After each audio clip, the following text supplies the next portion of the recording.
जय हिंद। नमस्कार साथियों, मैं प्रवीण कश्यप और आप देख रहे हैं एग्जाम सफ़र। आज की वीडियो साथियों होने वाली है हिंदी शिक्षण विधि पर।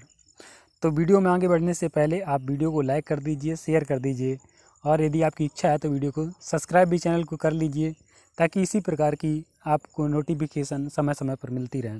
साथियों, आप सबको पता है बीएड एग्ज़ाम होने में बहुत समय नहीं है, इसलिए आप बहुविकल्पी क्वेश्चनों को डेली प्रैक्टिस करते रहें।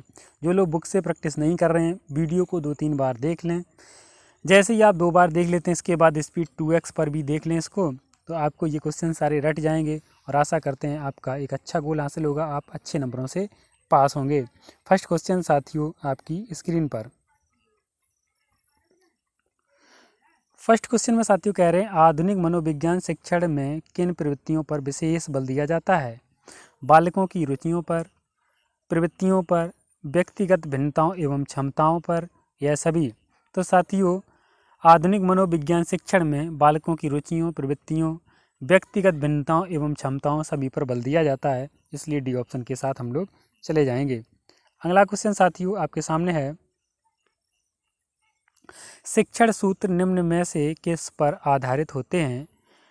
बाल प्रकृति पर, मनोवैज्ञानिकों पर, अध्यापकों की कठिनाइयों पर, शिक्षा शास्त्रियों पर। इसका सही आंसर होगा ए ऑप्शन, बाल प्रकृति पर। अगला क्वेश्चन साथियों आपके सामने है, शिक्षण सूत्र पथ प्रदर्शन करते हैं जिनमें सिद्धांतों से व्यवहार में सहायता के लिए अपेक्षा की जाती है। उपरोक्त कथन है रेमंड का, डाल्टन का, वुडवर्थ का, थॉर्नडाइक का। तो ये क्वेश्चन इसका सही जवाब होगा रेमंड, ए ऑप्शन इसका सही आंसर होगा। अगला क्वेश्चन है साथियों, थोड़ा बड़ा क्वेश्चन था तो मैंने इसका आंसर ही सीधा सीधा लिख दिया है। इसमें कहते हैं, सूत्र एक आम सच्चाई है और जो विज्ञान एवं अनुभव से ली जाती है। यह सूत्र अध्यापक को सुचारू रूप से शिक्षण में मदद करते हैं, विशेष रूप से प्राथमिक कक्षाओं में पठन पाठन की क्रिया आसान हो जाती है, क्योंकि यह सभी सूत्र छात्र को ध्यान में रखकर बनाए जाते हैं। उपरोक्त कथन कहाँ से लिया गया है? तो उपरोक्त कथन जो है इसका आंसर होगा ऑक्सफोर्ड डिक्शनरी से लिया गया है साथियों। इसको सही से आप विजुअल हो रहा होगा, आप देख पा रहे होंगे। अगला क्वेश्चन साथियों आपके सामने है, त्रिभाषा सूत्र का मुख्य संदर्भ कहाँ है? या त्रिभाषा सूत्र का मुख्य संदर्भ कहाँ है, किसने कहा है? साथियों, माध्यमिक स्तर पर, पूर्व माध्यमिक स्तर पर, उच्च स्तर पर, उच्चतर माध्यमिक स्तर पर। तो यह है माध्यमिक स्तर पर, ए ऑप्शन इसका सही होगा।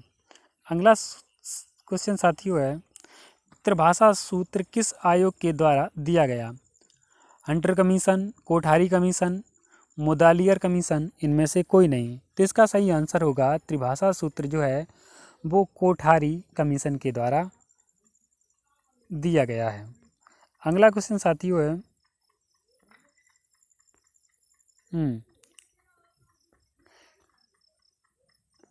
अगला क्वेश्चन साथियों आपके सामने है, शिक्षण के विभिन्न सूत्रों में कौन सा सूत्र सही है? सरल से जटिल की ओर, ज्ञात से अज्ञात की ओर, स्थूल से सूक्ष्म की ओर, यह सभी? इसका सही आंसर होगा यह सभी। अगला क्वेश्चन साथियों आपके सामने है, शिक्षण के विभिन्न सूत्रों में कौन सा सूत्र सही नहीं है? इसमें आपकी बार पूछ रहे हैं कौन सा सूत्र सही नहीं है, इसको ध्यान से रीड करना है। पूर्ण से अंश की ओर, अनिश्चित से निश्चित की ओर, प्रत्यक्ष से अप्रत्यक्ष की ओर, सामान्य से विशिष्ट की ओर। साथियों, यही डी ऑप्शन जो है वही उल्टा लिखा है, विशिष्ट से सामान्य की ओर यहाँ पर होना था। अगला क्वेश्चन है साथियों, भाषा एक कौशल है और इसका विकास अभ्यास पर ही निर्भर है। उपरोक्त कथन किसका है? तो उपरोक्त कथन जो है रेमंड, थॉर्नडाइक, डाल्टन, D.W. रेनी। तो इसका सही आंसर होगा रेमंड। किसका है? रेमंड है। साथियों, कथन बहुत ज़्यादा इम्पोर्टेंट है, कथन को आपको ज़रूर देखना है। जैसे यही कथन था, भाषा एक कौशल है और इसका विकास अभ्यास पर ही निर्भर है। उपरोक्त कथन किसका है? तो ये रेमंड का है। एक दिन एक वीडियो बनाई जाएगी जिसमें सिर्फ और सिर्फ आपके कथन को लेकर होगी, तो कमेंट सेक्शन में बताइए वो वीडियो आपको किस तरह से लाभान्वित करेगी। यदि आप ज़्यादा से ज़्यादा उसके बारे में कमेंट करेंगे तो बहुत ही जल्द वो वीडियो आपके सामने उपस्थित होगी। अगला क्वेश्चन है साथियों, आधुनिक शिक्षा प्रणाली में ब्रिटिश दार्शनिक हर्बर्ट स्पेंसर की कौन सी शिक्षा प्रणाली उपयोगी है? पाठ योजना प्रणाली, पंचपदी प्रणाली, विषय वस्तु प्रणाली, इनमें से कोई नहीं। तो आधुनिक शिक्षा प्रणाली में ब्रिटिश दार्शनिक हर्बर्ट स्पेंसर की जो पंचपदी प्रणाली है वो आपकी उपयोगी है। कौन सी है? पंचपदी। अगला क्वेश्चन साथियों है आपके सामने, पंचपदी प्रणाली का जनक किसको कहा जाता है? तो हर्बर्ट स्पेंसर, जो कि पहले क्वेश्चन में आपने पढ़ लिया था। ठीक है। अगला क्वेश्चन है साथियों, मातृभाषा शिक्षण में किन सामान्य सिद्धांतों को ध्यान में रखा जाना आवश्यक है? क्या कह रहे हैं? मातृभाषा शिक्षण में किन सामान्य सिद्धांतों को ध्यान में रखा जाना आवश्यक है? अभिप्रेरणा एवं रुचि, सिद्धांत क्रियाशीलता का, अभ्यास का सिद्धांत, यह सभी। तो ये इसका आंसर होगा यह सभी। तो इसको सही से आपने रीड कर लिया होगा। क्रियाशीलता का सिद्धांत बी ऑप्शन दिया था, तो इसका सही आंसर था क्या? D option. अगला क्वेश्चन साथियों है, क्रियाशीलता के सिद्धांत को किन शिक्षा शास्त्रियों ने महत्व प्रदान किया है? फ्रोबेल, डीबी, मॉन्टेसरी, यह सभी। तो क्रियाशीलता के सिद्धांत को सभी शिक्षा शास्त्रियों ने महत्व प्रदान किया है, इसलिए हम लोग डी ऑप्शन इसका सही कर देंगे। अगला क्वेश्चन है साथियों, अध्यापकों को गद्य शिक्षण के समय किन बिंदुओं पर ज्ञान देना आवश्यक है? कब? अध्यापक को गद्य शिक्षण के समय व्याकरण एवं व्यवहारिक ज्ञान, शब्द शक्ति, शब्द योजना, रसों का ज्ञान। तो इसका सही आंसर होगा व्याकरण एवं व्यवहारिक ज्ञान। ठीक है साथियों।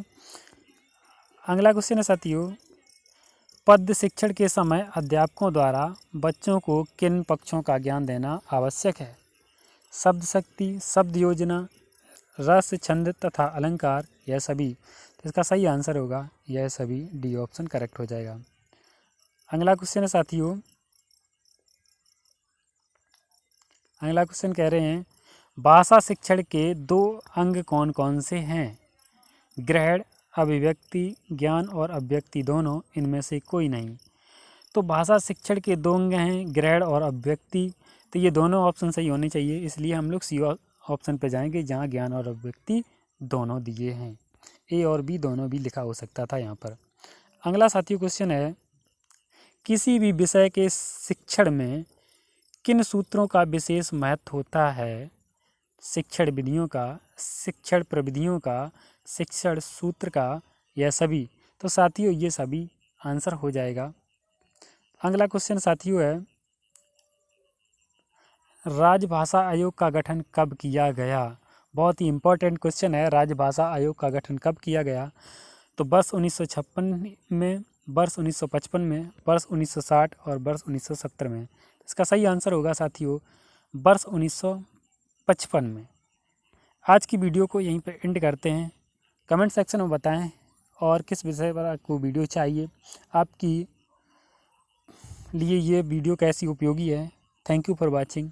मिलते हैं नेक्स्ट वीडियो में।